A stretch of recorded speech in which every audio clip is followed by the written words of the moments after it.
to you by Barfoot and Thompson. On the show today, we have sportsman Jesse Maio turned property manager. Let's find out why. Welcome to Property Matters.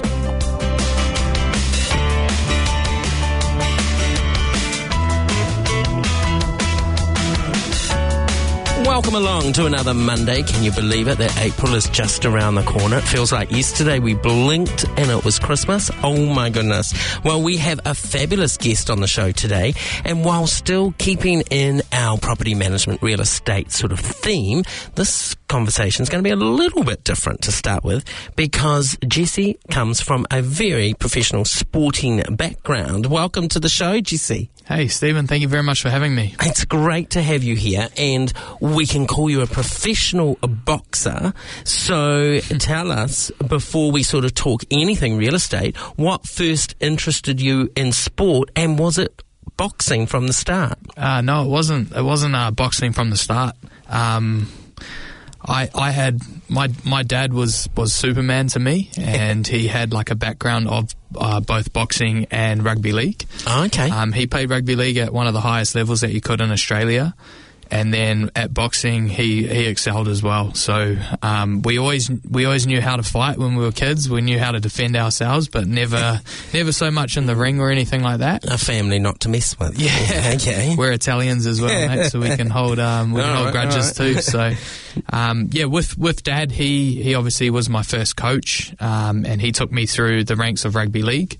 I was lucky enough to experience some time in the professional scene, and then through a couple of things that happened alongside that, boxing eventually came up, and I managed to play with my first boxing coach that I had, which was Isaac Peach. I used to play league with him. He's actually Plumber Peach on the old books for if you need any plumbing done, get in touch with him. But yeah, I was lucky enough to play with him, and the boxing career suddenly started taking off. We started in the amateurs, and I had a really good amateur background. And then he took me right through to the professional ranks, and I loved it. Loved every minute of it. But yeah. So talk us through that journey from sort of kicking that boxing career off. How old were you? When I had my first fight, I was 23. Okay. So now I'm 33, so it's about 10 years. Yeah, cool. And what were some of the sort of the highlights, first of all, along that journey? So I had some pretty good highlights. With my amateur career, I got up to the Golden Gloves and I took part in one of the most prestigious tournaments that you have in boxing, which was awesome. And then I managed to fight overseas, which is obviously something really cool as well. But on the same side of that, I managed to fight at Spark Arena once upon a time and be in the spotlight a little bit, and feel like what that was like. The fight didn't really go according to how I'd like it to, but just to be on the world stage like that and have all eyes on you was really cool. So yeah, that was definitely one of my highlights. Was there certain achievements that sort of stand above the rest? Like, is there a trophy cabinet at home that you're going, that I will never forget? Yes, obviously it comes with a lot of medals and things like that too. But that's one thing that's sort of that's one thing that I haven't actually achieved is a championship yet. But in saying that, it's kind of like one of those things that has a little bit of unfinished business. But you know, at the same side of that, I'm enjoying what I'm doing now, and who knows, we might go back to that later. I'm never saying never, but if it's not in the immediate future, it's not really a big deal. Okay, we'll unpack that one a little bit later in the show. So tell us about some of the challenges you faced over this journey. So I think obviously when I was playing league, I had the opportunity to go overseas and play in France for some what would have been career-changing money and opportunity and lifestyle and everything like that.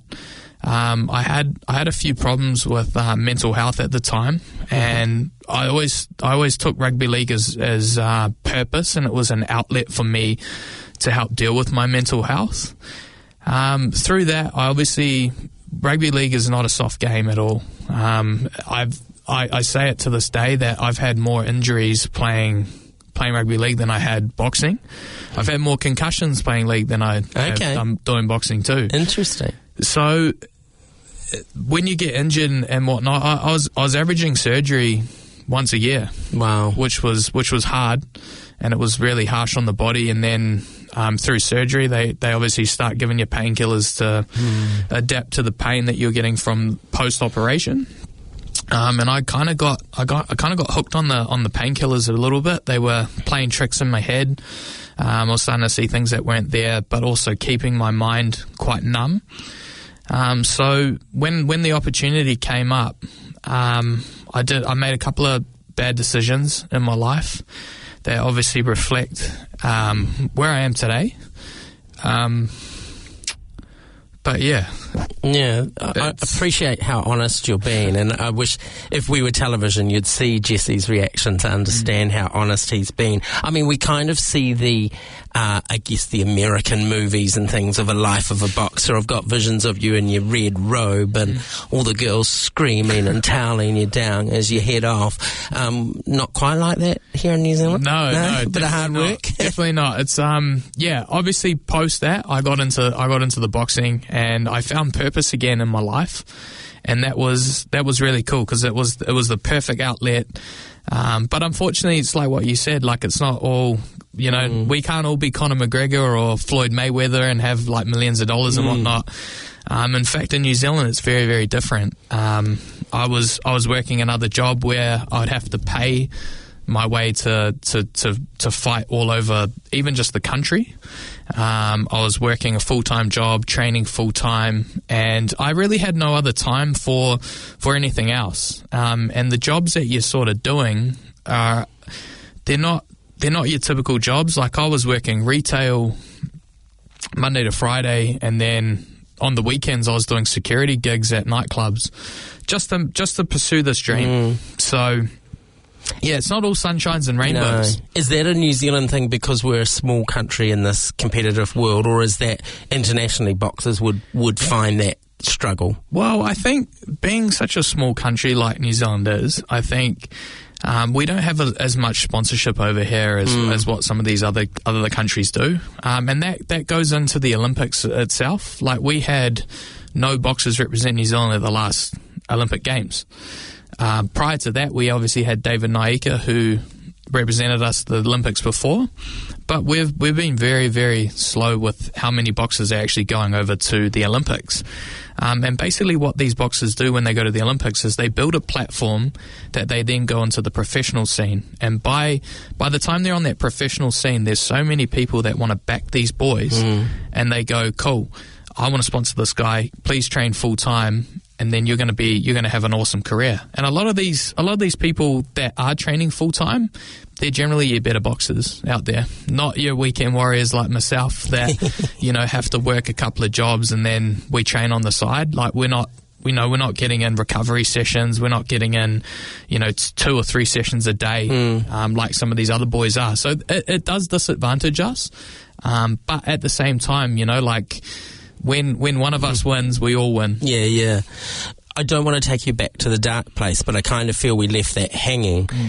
You talked about, the addiction to drugs and painkillers post-surgery, and I have sympathy with that because I had a journey myself with that, with some major back surgery. How did you then come out that other side? What triggered the stop, I guess? How did you get off that road? I actually, that's a hard one to answer, but I accidentally overdosed one day. I was found by my mum, and this was just prior to her wedding anniversary. I ended up in the hospital, and she was they were in the process of going overseas for it was their 25th wedding anniversary, and they booked Europe and all the places that they wanted to go, like Italy. We've got a very Italian background, but none of us have actually been there. So that was on Mum's to-do list, and she went over there and did that, and I just promised her that when she got back I was going to be 100%, and I ended up checking myself into rehab and making some changes. Good on you. And unfortunately, with some of the decisions I made, they came with a ban from professional sport at the time, and it meant that I had to kind of change my ways and change my thinking, and unfortunately it meant that the rugby league career was pretty much over because I was a bit seasoned then. Like they don't really sign guys that are 25, 26. So then my focus turned to boxing, which was really cool. So I had some really good opportunities with that. And that just filled that purpose that I was looking for at the time. And how's your health now? My health is good. I actually did suffer an injury last year, so I haven't actually fought in a while or anything like that.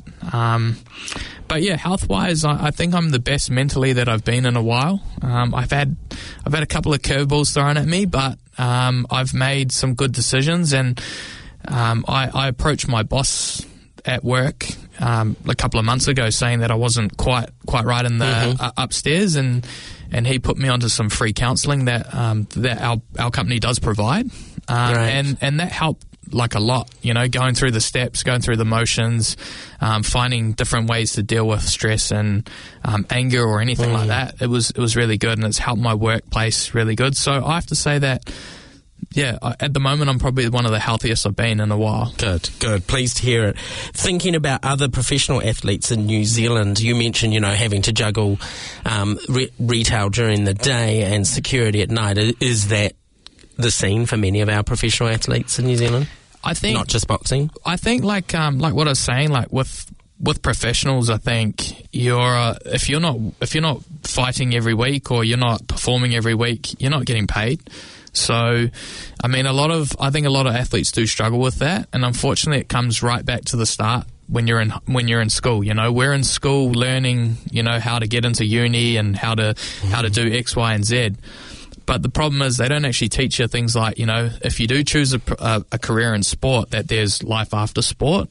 And that's one thing that I know a lot of the programs that we have over in Australia, for example, like with league or with boxing, there's a lot of programs that start these kids really young, and they come over as kids, and then they teach them, hey guys, like, we're going to sign you on development deals, but part of your development deal is that you have to either do a trade or you go to school. Great. And you learn these things that, hey, look, after the career as a professional, you are going to be, you're going to be expected to hold a 9-to-5 or a career in something else. Brilliant. I hear the Blues are pretty good at it. They run like career camps where they actually get experts in from different industries to go, okay, in a year or two, you need to be finding your next path. I think it's so important. What do you think is out there for professional sports people to find out what those career choices are? Is there any avenue that they can turn to? Or is it kind of just up to you? It's kind of like, it's a very tricky one. Like you're either, like I said, you're either studied or you haven't, in order to go into a career progression. Like I think, like I look at a professional athlete like, say for example, Ali Williams. Like he went into real estate and then he's got his own architecture company now that he goes and he does a lot of business sort of side of things. I think athletes in general need to be doing, in their spare time, need to be studying or doing something like that. And it's just sort of having like that career progression out there and being able to know that you have like people and contacts that you've made along that journey that potentially could help you later on. I think those are very important. Like networking in general is one of the most important things you can do in everyday life nowadays. It's not necessarily what you know, it's kind of who you know these days. You mentioned your dad was a big influence in getting you into the sport. Over the years, as you've learnt more and more in the boxing space in particular, who else inspired you? That's a really good question. I've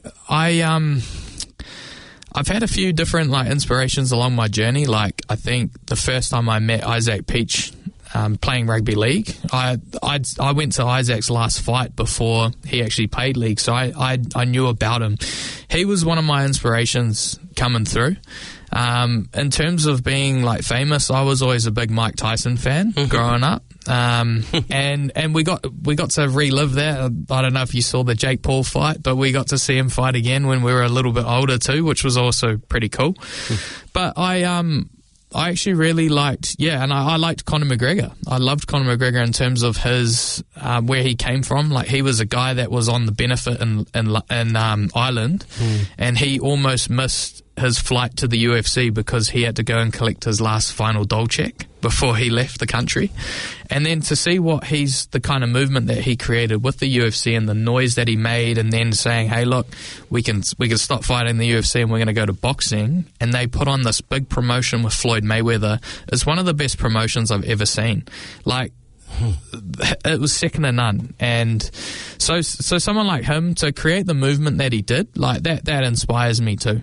Brilliant. What was the defining moment that you went, okay, it's time to start looking at another career? You might have not have ended your boxing, but you were starting to go, oh, now I need to. Was that injury-based, body-based, mental health space, age, I think all of the above? Yeah, it's definitely kind of all the above. Like I said, like I was averaging about a surgery every year. I broke my arm about 3 years ago, and I kept re-breaking it, and it was kind of like one of those things where it just wasn't getting better.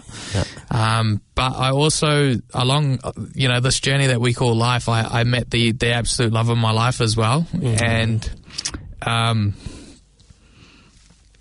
like being with her, she wants me to be the best version of myself, and preferably alive and healthy. Yeah, exactly. Like, we joke about it all the time, but I don't want to be in a wheelchair when I'm older or anything like that. So that kind of came into it as well. I just want to be the best version of myself when I'm around her as well. Oh, nice. Well, then, segue, real estate and property management, where on earth did that come from? And were you looking at multiple careers before you decided on this one? How did that journey suddenly begin? That's a good question as well. I was looking at a couple of different options. Like, obviously, I had a bit of a retail background, and with that retail background, there was a lot of management that came with that. And we were sort of looking at something in management, but also potentially like going off and managing like different portfolios, whether they be like account management or whatnot as well. But at the end of the day, like what I was saying before, it came down to connections and networking. And I started looking back when things weren't sort of working out. I started looking back and I found a couple of old friends of mine, old teacher of mine as well. And I started talking to them about, like I looked back and saw who was successful and who I thought was doing really well. And I think that's a big thing about social media, is you can kind of see who's leading the pack. So I reached out to a good friend of mine, Ben Fraser, and we could see that he was doing really well. And he seemed like he was juggling like a really successful career, but also like he runs marathons every like second weekend now. Yeah. So I reached out to him and I sort of said, like, hey, like I'm at the end of my like sporting career almost, and I wanted to see like what's life after sport going to look like for me. And we had a good, I think it was like 2 or 3 hour chat around like, hey man, like, have you thought of this? Have you thought of this? It was kind of like finding something that I was passionate about and then excelling at it. And I think with me, like, I love people. I've a whole lot of people have helped me in the past, and it was only fair to try and, I find it only fair to try and return that favor as much as I can. And with something like property management, you've got people who are very vulnerable that come to you and they look for essentially their next safe space, and you're putting these people into their safe spaces, and there's just the satisfaction that you get out of seeing a happy tenant.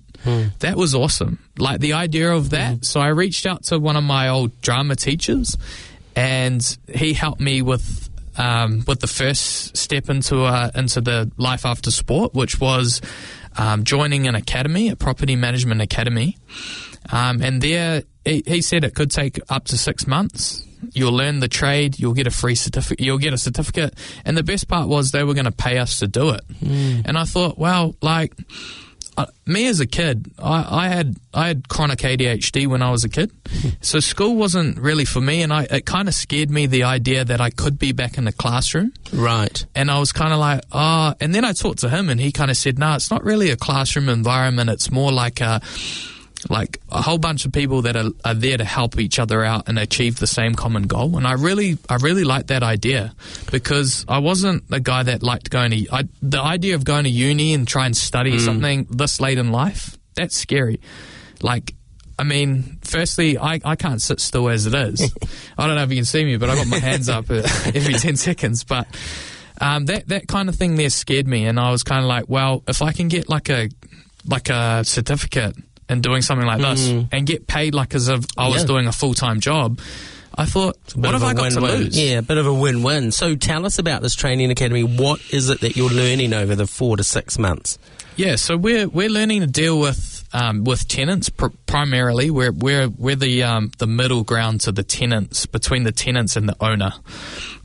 So we obviously have Amanda, who's fantastic, and she oversees everything. But she's like the prime person that communicates with the owners, and then we kind of more communicate with the tenants. But lately, like when you get as far as advanced, like when you hit the like 3-4 month mark, you do start communicating with the owners a little bit more, so she kind of lets that happen. So it's like gradual. It's like a gradual process, like a gentle sort of nurturing approach to it. Absolutely. And we get new people that come into the academy, and they team up with the older, the people that have been there more, like for more time, so longer. And then we teach them what we're doing, and they learn off us. And then they're basically maturing to the point where when they get to our stage, they're taking in the new ones. So it's like a nice circle of life if you call. But and I'm guessing while you're there, you're learning all the sort of the legislation, the best practice, all those key things. I'm guessing software and technology as well. Yeah. So we have a couple of different kinds of software that we do use. We have specialist trainers that come in and they quiz us. Like predominantly, we have a training day on a Wednesday, and on a Wednesday we'll talk legislation. But we'll also talk this other software that we use, which is it's a system known as Console. So we have a Console trainer that comes out and says, hey, look, if you want to do a lease renewal, you do this. If you want to do, a rent increase, you do it like this. And they basically take us through step by step. So we've got someone pretty much holding our hand, like pretty much the whole step of the way until we're ready to go out into the big bad world. Why do you think this sort of way of learning is better than if you had left sport and gone straight to, say, a branch and become a property manager, plonked, here's your 100 properties and go? I think, it would be very overwhelming, I'd say. You either sink or swim, but I think in this case here, you're going to be swimming well before you even think about sinking. I guess it's like sport. You didn't just walk straight into a boxing ring and hope that you're going to make it and survive. There's the training, there's the theory, there's all the best practice in sport. This would be the same in property management. Correct. Yeah. That's 100% right. What do you love about property management so far? Like I said, I love the fact that we see people at their most vulnerable state. And we get all sorts of people that come through, whether they want to rent houses, whether they want us to rent their houses. And then we deal with the owners as well. We deal with maintenance people. We get to learn who our cool creditors are. And we give them, X amount of business. We build relationships all the time. And I guess it's like what I was saying about networking. We're networking honestly 100% of the time. The other cool thing about it is no 2 days are the same. We might be going to South Auckland one day, and then the next day we're going to the North Shore. We get a chance to travel in a car. Sometimes it's just straight A to B. Sometimes it's a long distance, and we can catch up on things like a podcast, for example, or whatnot in the journey on the way there. But I think dealing with people and building relationships is pretty much sums up the job and what we do. And I love doing that. I love being able to talk to someone, finding out what their story is, seeing how they got to the place that they are in life as well. What skills have you brought across from the boxing arena and training into property management? And I'm, guessing it's not the physical one. So much. So that might be a quick-lived job. No, we definitely don't stand over anyone. But what is it that what skills have you brought across? I think resilience is definitely a big thing. Like I said, we see people in the most vulnerable state, and what that can mean that we see people that can't afford to pay their rent. But it also brings in the problem-solving skill as well. It's like when you're in a big fight, you're trying to solve the problem of the guy that's in front of you. You know, in this case here, we've got someone who can't afford their rent, and now we've got that problem to solve. How do we do this? How do we go about it in a way that we can find a resolution for both parties? So problem solving is a big one, and I learned that, obviously in sport, but also like a couple of my other jobs that I've had too, and bringing that across. Things like, you know, for example, when I said I was working in town at security, like that was a really good segue into problem solving and a problem solving diffusing, I imagine, diffusing a situation. Yeah, well, I mean, a lot of people have like ideas of security guards that they all can fight, but not necessarily. Like, we try not to. Like, you know, we want to find a solution to everyone that has some sort of issue. Like, if you've been drinking too much, Stephen, before you come into the nightclub, we will the first thing we'll say to you is go get some water. You know, we are trying to, you know, resolve that problem. And like I said, it's the same thing when we have tenants, or even when we have owners that have properties with us that have been vacant for so long. So we're trying to find resolutions to these problems, whether it be, hey, look, why don't we book 4 viewings this week instead of just the 3 or the 2? You know, hey, we'll try this on the weekend to try and make sure that you understand that we are trying our best. Have you thought about boosting your ad on Trade Me? Have you thought about boosting your ad on your socials? X, Y, and Z, you know, like we are always trying to do the best that we can and find the solution to the problem. Now, you are known as the Maniac, is that right? Yeah, some people might say that. Yeah. I mean, you just said parents, you know, Italian, boxing, fighting, maniac. Next you're going to tell me you lived out west. I did live out west, yeah, I did. I grew up out west. But the reason why I know you're the Maniac is I've seen your car. And did Barfoot & Thompson not want to, like, put property management across the Maniac? That could have been quite a cool advert. I'm not too sure, I need to talk to the sponsorship team. Hit them up. So what next? You've been 4 to 6 months already. What's next on the horizon? Is the training academy journey coming to an end? Yes, so I believe it is. I have just been offered a role over in Titirangi branch. That is it's a maternity cover, but it's like a chance to start my next journey in the property management scene, working with my friends out west. A lot of them do know who the Maniac is, so it should be pretty good. But yeah, we get a fresh start now. To go out into a branch and showcase like what I've been learning in the I wouldn't say the classroom, but what I've been learning in the academy. And again, I guess bringing it back to sport, it's like you've done all the training and now the fight is about to begin, the real stuff, you know, and that's putting it into practice, all that learning. Yeah, absolutely. Yeah. Like, well, I just can't wait to get my first inspection done at my new at my new branch, and then hopefully fill my first property as soon as I can. That's cool. Now, does sports still play a part in your world? You mentioned your lovely partner and looking after your health, but you've spent your life in sport. Does it still play a part somewhere? Absolutely. I think, you know, what I was saying before about how, like, I was going off to see, like, a therapist during the week at work, through my boss. He put me onto the right thing, which was really cool. I think deep down I knew that sport, you know, doing something physical, some sort of physical exercise was kind of like an outlet that you need. Like, you know, you have not all days you come home and you're all chipper. Some days you come home, you're a little bit stressed out. You've had a little bit on today. So in terms of sport, like I've started training again. Okay. I haven't officially retired, and I'm not. I don't like that word. So is there one more fight in you? There potentially could be. I'm just training at the moment, and I'm enjoying, you know, like coming to work with all my teeth and no black eyes. So, which I guess then becomes one of the risks too, isn't it? Because you don't want a property manager with no teeth and black eyes sort of rocking up on the Monday morning after a hard weekend. Absolutely. Yeah, I think it could scream out the wrong sort of thing. But in terms of sport, I think I haven't announced any retirement or anything like that. There are a couple of things that have come up as of late, but I made a promise to myself that I wasn't going to do anything until I get settled at my branch, and the first part of that has come up. So We might look at it in maybe another 6 months' time. Who knows? You're going to a very special place, because I started my property management career in that branch in Titirangi. Yes. That's where it all began for me, that started my journey. So, there's big boots to fill, or some mistakes you may find from the past, and I'll apologise. I wasn't in a training academy then. Is there any secrets you wish to share? Or? Definitely not, but you'll have some fun times out in the West. I love the West. Yeah. People, scenery, everything.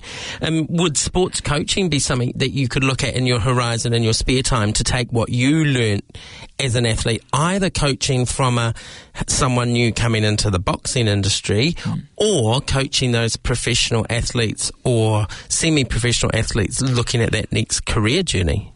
I have thought about it. I do definitely want to think about it a little bit more once I've actually fully hung up the gloves. Okay. I can't say that I've fully done that yet, but once that's all done, that would be something that I'd take care of, because I'm the kind of person that feels like I wouldn't be able to take care of someone unless I've taken care of myself first.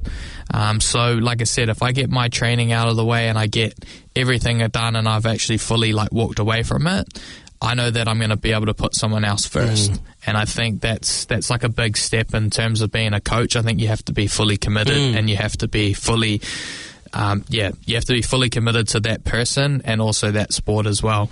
I think it's kind of a little bit like management, you make sure yourself, you're the guy that everyone looks up to. So you've got to make sure that you're 100% first before you can start taking care of everyone else and nurturing that. Really good answer, Jesse, really good. So what are some of the challenges in property management that you face versus some of the ones we talked about earlier in sport? What's some of your biggest challenges?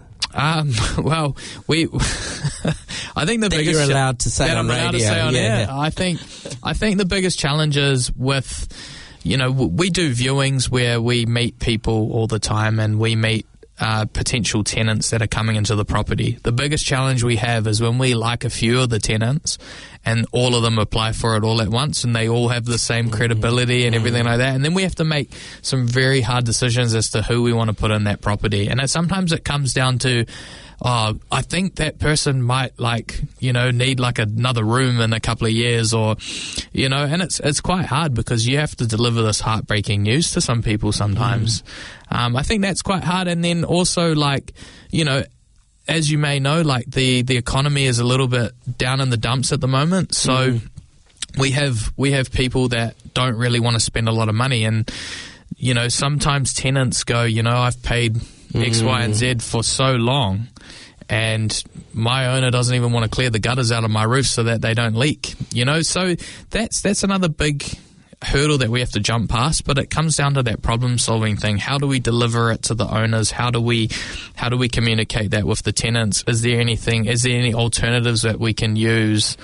Everything like that. And you mentioned Amanda before as sort of your leader in this training space. How does she guide you through those problems? Is it sort of giving solutions or letting you try and come up with them yourself? How does she work? I think she gives us a little bit of everything, really. So Amanda, we're actually quite lucky. Amanda's spent pretty much her whole career in the real estate business. So we have a really good guide. She gives us really good guidelines, and she could be one of the best role models that I've ever seen coming through. In terms of challenges, she presents us with a lot of challenges and gives us different scenarios of how we can resolve those challenges that come through. I think she's really hands-on herself, so she leads from the front. She goes out and does inspections herself on some of her more known clients that she's had for many years. So to see someone who's a leader like that's actually really good. I don't know about you, but my mum always told me, don't try and make someone clean the toilets if you're not willing to do it yourself. So seeing someone like Amanda who goes out and does inspections herself, does viewings, and she'll do them on the weekends, she'll do them during the week, everything like that. It's actually a really good segue. Lead by example. Exactly. Yeah, nice. If I interviewed you in 5 years' time, where will you be? What's your sort of short to medium goals? My short to medium goal, I want to be a head of property somewhere. Okay. Ideally, I would love to run the property management academy, but... you're retiring Amanda off already. No, we're not. But, I mean, if that opportunity came up, that would definitely be something I'd jump into. That's lovely, because that shows your coaching side in you as well, that you're keen to come back and do that 360. Absolutely. I think that, being in the academy myself, I know the challenges that it can present. But yeah, I'm a natural born leader, and I would love the opportunity to do that possibly one day. Brilliant. And from a sporting perspective, what advice would you give to a young sports person listening, just sort of starting that career out? I think life these days, like I said, is all about networking. Be nice to everyone, be kind, talk to people. You never know what their journeys of life are. You never know, if that next person you talk to is going to present you with an opportunity that you're going to need later on. I'm not saying you need to befriend everyone that's coming near you, but definitely be nice, be open, be honest. In terms of being a sporting superstar, just remember that there's always going to be a time where you can't do this, and sometimes it can happen in the form of an injury that you just least expect. I knew a couple of league players overseas, and the same thing. They did their knees, and they did their one of my good mates actually did his ankle, and he never came back, and he was going to be the bread earner for his family. So you never know when your time's going to be up, whether it be you retire on your terms or an injury, or sometimes people they lose the love of the game, or they lose the love of the sport as well. So you just never know when that is going to happen to you. So have a backup plan. And like I said, it's good to see people like the Blues and other teams are coming in with different segues into life after sport. What do you think makes a good property manager? If someone's thinking about this as a career after sport, what makes a good property manager? Someone who can have conversations with people, definitely. If you can relate to people, if you have a bit of a history yourself and you can kind of see that there's other people out there that have a bit of history, it makes it a lot easier to get along with people. I think being resilient as well. You're going to be faced with some tough challenges that are ahead in the job. So if you can show that you're quite resilient and a good problem solver as well, I'd say. You just got to be good at problem solving. If you could do a Rubik's Cube, mate, you could do property management, I reckon. All right, tough question. Getting near the end of the show now. If you could go back in time, sit your 16-year-old Jesse down in West Auckland somewhere, in a park, what would you say to him, knowing what you know now? That's a tough one, actually. I'd probably just tell him, just embrace every day. You never know when tomorrow's going to be your last. I would say to him, have some serious thought about this rugby league career.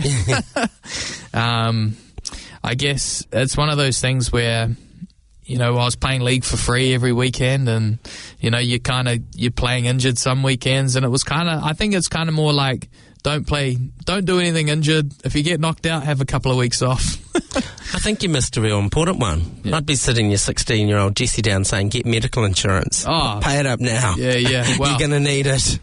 Absolutely. I think that was probably one of the best decisions I actually did make, but I do have medical insurance, which is good. So, but I would just say, hey, look, people are going to say that you're dumb, people are going to say you're stupid, but you just learn things a lot differently than others do.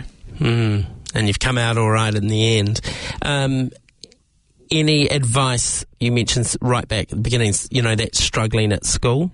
If someone's right back in that space, struggling to find their place in the world, what would you say? I'd think persevere. There's different ways of learning. People learn on the job, they learn on the go. Sometimes people need to learn the hard way. I think, with the kids in school, when they're struggling to learn, there's different ways of learning these days, and it's quite cool because technology is always improving, everything's always improving, but basically sit down and be nice to the guy. He might seem like he might be the class clown, or he might be this, he might be that, but at the end of the day, everyone's a human being and everyone deserves to be treated the same way. And we will leave it there. Jesse Maio, thank you so much for your thoughts, your honesty, and your deep take on your last sort of journey from sports into real estate, and all the best for Titirangi branch. Hope it goes well and wherever the road next takes you. Thank you, Stephen. Thanks for having me. If you want to get in touch with Jesse or find out more about Barfoot and Thompson's Training Academy, email propertymatters@barfoot.co.nz. Thanks for tuning in. You can listen to all our past episodes up on Spotify, Apple Music, iHeartRadio, or YouTube, or pretty much anywhere you like to download your podcasts. Have a fabulous week. We'll catch you next Monday. Good luck in the traffic out there. Talk to you soon.